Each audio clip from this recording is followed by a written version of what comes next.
Hey everybody, it is week 4. You have just finished up the gender and sexuality unit yesterday on Monday, and so now we are ready to start the sports and bodies unit. And so this video is going to recap just kind of some content from the sex and gender unit and then move us into that sports unit. All right, so last week, week 3, into this week, into Monday, I want to make sure that everybody is really specific on those tenets of hypermasculinity, right? A lot of you with your answers or your discussion board would say things like, oh, hypermasculinity, they're like super manly men. That's true, but it's also rooted in really kind of specific behaviors that media will portray. So it's the body type, it's the willingness to take danger and risk. It's the kind of callous attitude toward love, right? So I really want to make sure that you're going back to that article and making sure that you can really articulate what hypermasculinity is. It is kind of really exaggerated masculinity, but there are really specific behaviors that count. I also want you to think personally if you think that we've made progress or not on issues of male and female portrayals. Obviously, in your reading for the unit, it suggests that the female portrayals have made a lot of progress, but the male portrayals are still really kind of like backwards, but I want you to be able to decipher whether or not you agree. And remember, this whole unit was one big kind of feminist perspective because it looks at the gender system, it looks at the power at work within a patriarchal kind of masculine dominated society. And what you're seeing, right, is that patriarchy and kind of this male dominance is really bad for most people unless you happen to be kind of like an older, straight, white, rich male.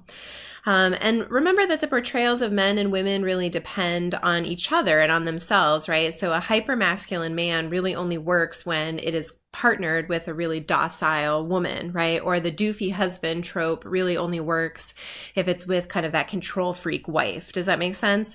So you need to make sure that you're understanding kind of the system. Not only that, a lot of portrayals about, of men really work together, right? So the doofy man that is, really dumb but very masculine works and is reinforced if he's coupled with a man who is really in touch with his feelings and isn't dumb, but then is portrayed as not very manly, right? That Modern Family example really clinches that for us, where we see a wide variety of men kind of working together to feed into these tropes. And so then you can also think through whether or not we've made progress regarding kind of sexuality as well. Do we think we've made leaps and bounds from when Ellen came out, on her sitcom? I'm not here to kind of tell you what I think you should believe, but you should have the tools to be able to make that decision.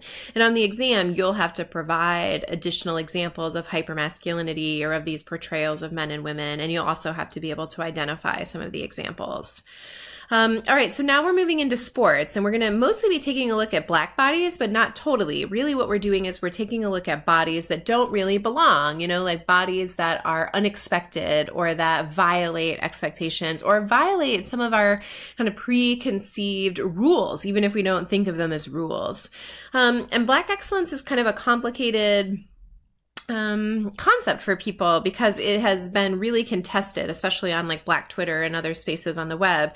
So typically, back when Black excellence was first coined, Black excellence was kind of like a bad thing where it was like, look, people of color have to be better, faster, stronger, better behaved than their white counterparts to get just as much respect. Okay. So Serena Williams, for example, had to be really calm. She had to be really successful. She had to win like way more majors than Anna Kournikova or Maria Sharapova to receive the same respect. And some would even argue less respect. Now, people of color have really tried to take Black excellence and really play with it. And so if you did a search for Black excellence hashtag, you'll find just really exceptional examples of people of color doing really amazing things.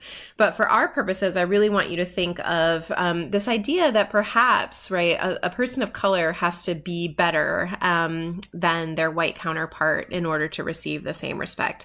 I mean, why else, guys, would Maria Sharapova be called Serena Williams' rival? Okay, when their resumes are nowhere comparable. Okay, like Maria Sharapova is not Venus or Serena Williams' rival. Okay, okay. Now I'm going to get off that soapbox. After sports, then we will get into the food unit, and you have a little bit longer time to do that unit. Okay, so you need to make sure that by the time you're doing that food unit, you know how you're going to watch Food Inc.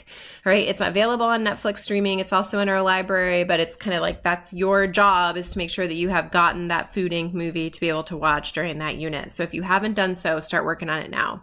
All right, for the remainder of this week, you got to take quiz 7, which is on the sports and bodies reading, and you have to do that by Friday the 13th. Dun, dun, dun, dun, dun. You need to be doing the discussion board. Your problem solver is also due on Friday the 13th, and don't forget, I've got office hours on Wednesday, so I'd love to see you. All right, I think that's all I got for you. Email me if you have any questions. Bye.